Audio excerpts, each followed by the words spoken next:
Week 8 in the NFL, and today here on Steelers Talk, I'm going to be answering your questions on the black and gold. So let's just jump right into it here. But before we get into that, make sure you click that thumbs up icon and like today's video. Our goal is to get to 300 likes within the first 60 minutes of this video getting out. So if you're watching this, you got your notifications turned on, and you're a real one, click that thumbs up icon for me right now. And now I'll pause for questions.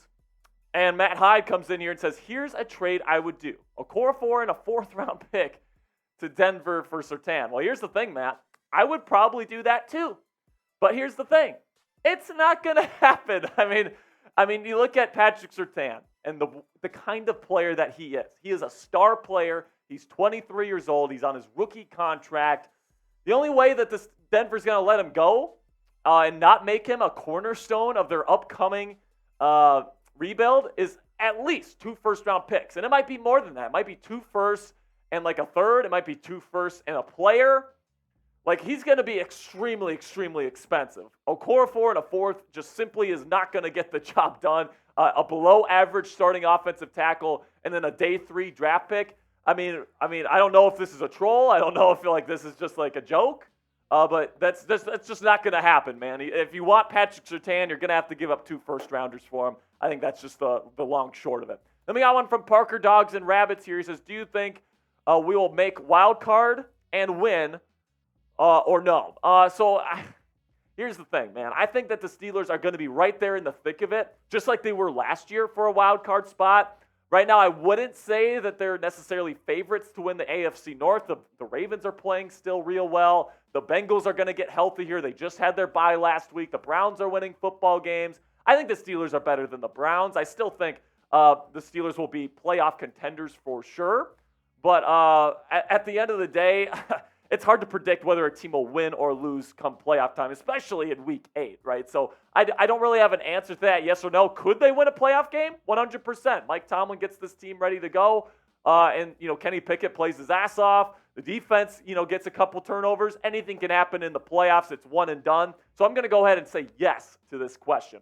Then we got one from Illusion Aviator here. He says, besides a cornerback/safety, do you think we should trade for any other player/position? So I think there's a couple different possibilities. I think offensive tackle, if Trent Brown from the Patriots is available, I think he's pretty interesting. Running back would be interesting. I'm not sure if the Steelers will move off Najee. I would say probably not, but running back would definitely be a huge splash move, especially if it's for a guy like Derrick Henry or Saquon Barkley, somebody like that. And then also linebacker, maybe. Maybe if you can get a deal for like a Patrick Queen, even though I don't think the Ravens would move him in division. Jeudy from the Denver Broncos might be an interesting one. So there's definitely some possibilities out there. Not quite sure if I really do think cornerback/safety is probably going to be that number 1 priority for the Steelers here going into the trade deadline. Then we got on from First Don Steelers. Love that name, man. He goes, should the Steelers trade for another defensive tackle before the trade deadline like Aaron Donald, Jonathan Allen, or Leonard Williams to make up for the Cam Hayward injury? Now, I don't think so here. First Don Steelers, you got Montrevious Adams, who's playing a lot better than he did last year at nose tackle. Keanu Benton has come in and played quite a bit. He's played really, really well. And then also Larry Ogunjobi. Larry Ogunjobi's playing well as well. So I don't really see the need to go out and trade for another big name. First of all, the Rams aren't trading Aaron Donald. I don't think that's happening. I don't think Jonathan Allen's going to get traded from Washington unless he demands a trade. And he might, but at this point, I really don't think so. I know he said some things about the Commanders last week after the Giants game, but I think that's more just frustration, post-game frustration. And then Leonard Williams, he's going to be available on the market, but is he really worth getting knowing that Cam Hayward's coming back this year? I would argue no, but let me know what you guys think down there in the comment section. Should the Steelers trade for a defensive tackle? Give me a yes or give me a no. And this is going to be the pinned comment on today's show. So YouTube's going to throw you an ad break here in just a couple of seconds. When that happens, take advantage of that time by giving me a yes or no down there in the comments.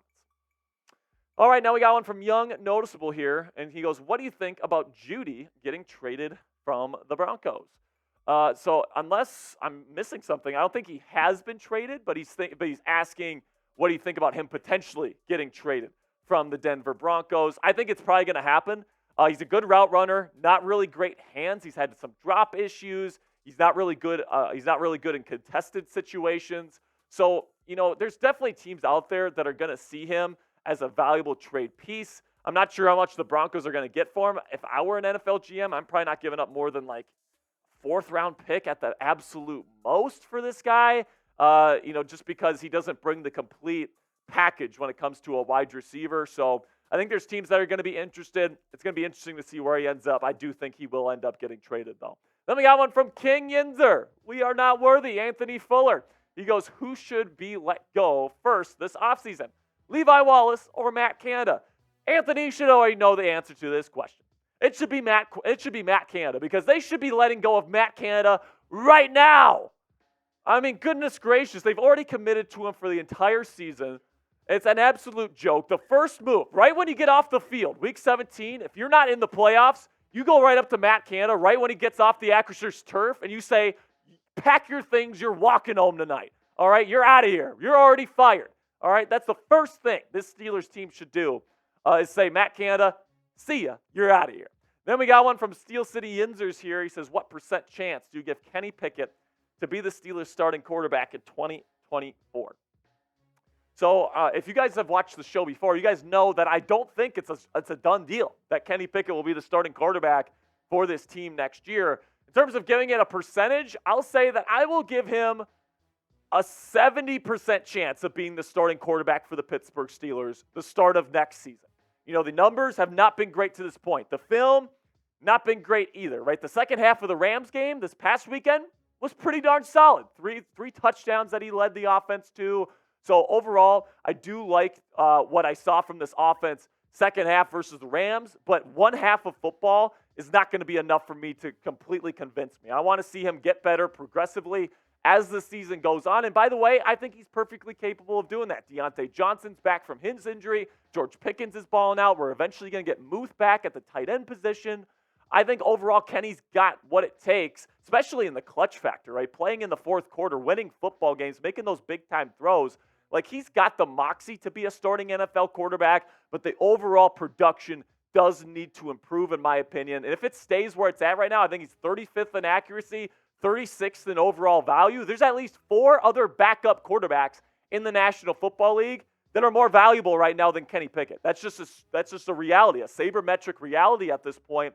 And listen, Kenny's got everything in front of him. I'm not ready to give up on him, but there's definitely a chance, and I'm going to say a 30% chance that Kenny Pickett isn't the guy lacing it up for the black and gold at the start of 2024. But let me know what you guys think down there in the comments section. Are you one of those people that's 150% sure that Kenny Pickett is going to be the starter next year? Let me know down there in the comments section. Give me a 0 to 100 ranking here of the percent chance that Kenny Pickett is the Steelers quarterback heading into the 2024 season next year. And now let's talk about our sponsor today, BetUS. Chatsports.com/bet and promo code Steelers125 to get yourself a 125% deposit bonus today on deposits of $100 to $600. Now, you might be asking yourself, what the heck is a deposit bonus, Jack? What that means is, let's say you put in $100 on the BetUS website. Use promo code Steelers125 at chatsports.com/bet. They're going to give you $125 additional dollars to use on your bets free of charge. So it's a $225 value for just a $100 investment. If you love sports betting, this is a deal that you're not going to want to miss. Go to chatsports.com/bet and use promo code Steelers125 to get that deposit bonus today. All right, so now GM Ev says trade for Edwards-Helaire. How about no? I mean, with respect to Clyde Edwards-Helaire, I think Jaylen Warren is a better running back than Clyde Edwards-Helaire at this point. Now, maybe if you trade away Najee Harris and you don't get a running back in that trade, then maybe you go get Clyde Edwards-Helaire as like a number 2 option to Jaylen Warren. But overall, personally, don't love that option personally, GM Ev. But I guess we'll have to see when the time comes. Then we got one from Brian Timmons here. And he says, between Saquon Barkley, Derrick Henry, and Josh Jacobs, who should the Steelers target via trade? So we actually broke this down on the show a couple of shows ago where I broke down the stats of all of these guys. There's definitely pros and cons. Derrick Henry, I think, is the most productive right now.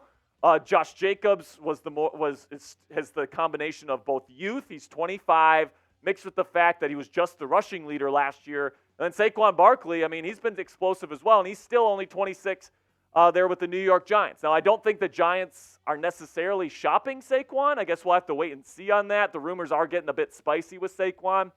But overall, if I have to give one answer to this, I'd probably go with Derrick Henry right now. 29 years old. He's ready to carry an offense right now.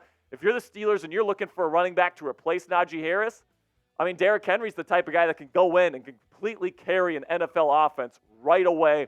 I know that he's 29. I know that the tread might not be there in a couple more years. But hey, you have a couple years to figure out the quarterback situation, and by the time he's gone, hopefully you have a legitimate franchise quarterback at that point in time. But let me know what you guys think down there in the comment section. Pick a running back one for the future here in Pittsburgh. Type SB for Saquon Barkley, DH for Derrick Henry, JJ for Josh Jacobs, or if you're cool with sticking with Najee Harris, and by the way, I think that's probably the most likely scenario for the Steelers, type NH down there in the comments. Then we got one from Big Bill here. He says, I feel like we are more likely to get another offensive lineman than trading for a cornerback. The only reason why I disagree with you there, Bill, is offensive linemen are really tough to trade for. Usually because there's 5 spots on the offensive line, if you have good players on your offensive line, even as backups, you want to keep them, right? You want to keep them because offensive line depth is super important. Injuries happen all the time. So, I think that there's a couple of pretty darn good players available. Garrett Bowles with Denver, he's got a big base salary, so that's probably not realistic for the Steelers. But then Trent Brown, I think, is really that offensive tackle from the Patriots that could be a real option. He's got a low base salary. He's doing really well right now. He's the second highest graded tackle in football.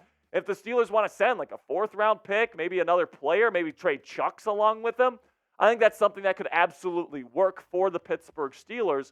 But at the end of the day, it's going to be tough because there's going to be a lot of teams vying for Trent Brown's services, and that's even if New England wants to trade him. So if you can't get Trent Brown, your options are pretty limited, whereas in the cornerback and safety department, there's a lot more players up for grabs. So that'll be it for today's mailbag. Thank you to everybody that submitted questions this week. If you want to join the most interactive Steelers community here on YouTube, make sure you click that subscribe button. We've added over 2,000 subscribers in just the past 2 weeks, people. It's been absolutely fantastic. We're the fastest growing Steelers channel here on the YouTube platform. So get in on the party right now. Click that subscribe button. And you might get your question on next week's mailbag.